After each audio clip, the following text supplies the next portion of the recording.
everyone. I thought I'd give a quick overview of my module here. It's been a while since I've done an update on it. So this will probably be the first update since poor Frank came around. So this is my module. It is 8 feet by 2 feet wide. And you can see I've got a little extension on here. You may have seen the videos on my site. If not, feel free to check it out. But I added this module extension just so that I can get a little bit more operations, primarily because, as you'll see here, when I'm pulling cars off that siding down this way, I don't have much room to clear this final switch if I want to cross them over onto the other track or do any sort of runaround maneuvers. And so you can see here, I can maybe get an engine and a car, maybe 2 cars, depending on the length, past that last switch. So this extension really helps out with that. So as far as my room goes, this module is smack in the middle. The goal with this module was just to practice some scenery techniques, because I eventually want to build a layout that goes around the room. This room is 13 feet by 13 feet. Has a door, which is kind of annoying if you want to do any sort of continuous operations. But you can see here, this is my sort of lighting setup right now. I bought these lights for filming, and it just provides a really nice light when filming. Light is your friend with video. Coming around the front here, you can see I use Digitrax for my control. And the only building I've got on my module is this one here. So this building is like from 1995, 1996. And it'd been unbuilt forever. And I finally decided to build it for this module just to get some practice and my weathering and that. Wired it up with some Woodland Scenics, I think it's just plug-it wiring, is what they call it. So that's really handy. That's actually really slick. Makes it super easy to get nice lighting. So both those buildings are lit up, both inside and on the outside like that. I'm just gonna pan really quickly here. Don't throw up. Come down here. This is my underpass. So vehicles will obviously pass straight through where that sanding sponge is. But if you look just above it, I've also got more Woodland Scenics just plug-it lighting in there. And that lighting is great because you can dial the brightness up and down. So if you don't like it, it's so easy to fix. So the reason this isn't scenic here just yet is A, I'm lazy.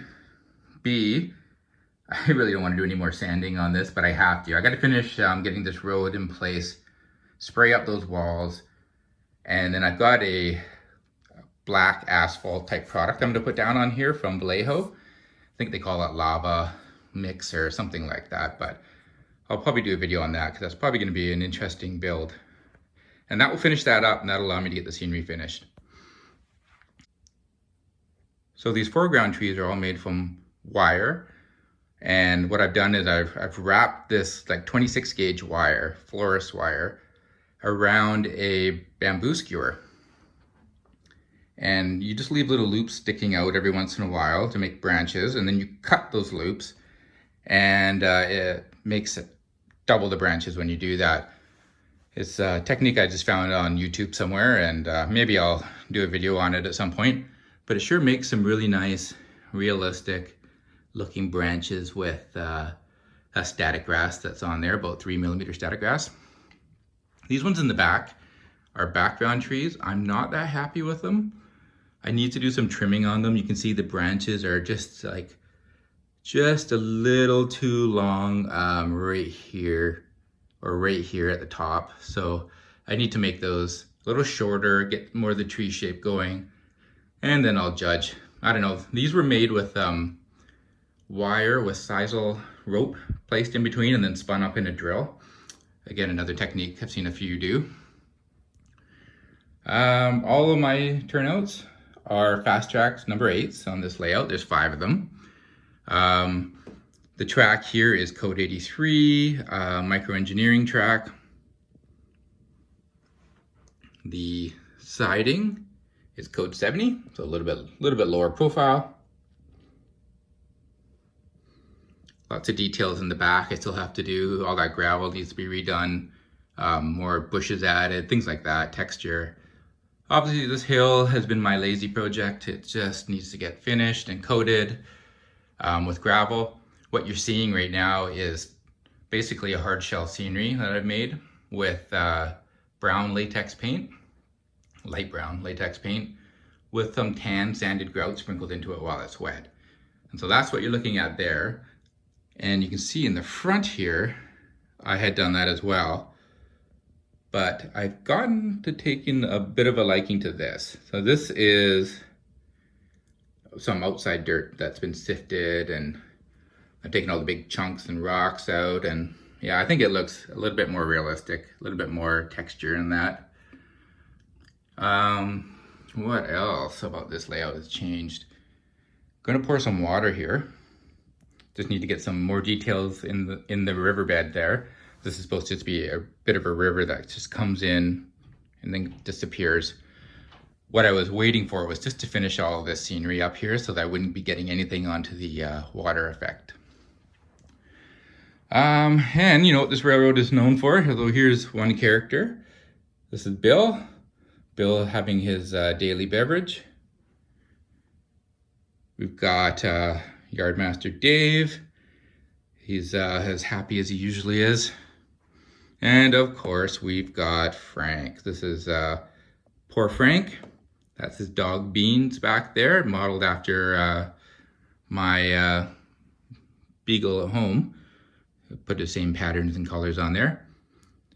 And that is just some bighorn sheep. Over here, lounging in the grass, we've got Fred Durst.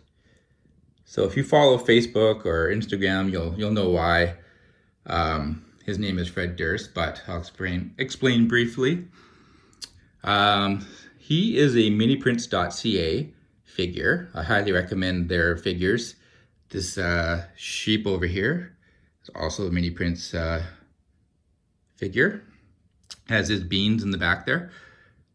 The reason he's Fred Durst is I was painting him up to be Carl. And as if you follow the channel, you know Carl is no longer with us due to an unfortunate accident. But when I was painting him up, my buddy is like, oh, he kind of looks like Fred Durst. And I'm like, yeah, you're right. Just the shape and his face and all that. And then there was another comment online on Facebook somewhere, not about any of my characters, but just about how the dude that inspired this guy's look kind of looks like Fred Durst with the hat. And so after Carl passed away, I decided to repurpose this guy and decided to call him Fred. So I put a little soul patch on there and a red hat, and now Fred is a railroader. So if you get any sort of odd sort of references to his album coming out, that's why. So that's really about it for this layout update. I've still got a lot more work to do. Oh, I should mention this is just a temporary sort of scenery thing that I clip it on with a pair of clamps on the back, so when I'm filming, I'm not seeing all of this in the film. That's my messy workbench, spray booth, supplies, odds and sods. And yeah, I'm in a basement, so good luck getting this thing out, you know, one day when I do decide to do my layout. But yeah, so that's it. Thanks for watching. Don't forget to like, subscribe, give me a thumbs down, whatever you want to do. I'm cool. And yeah, we'll catch you in the next video.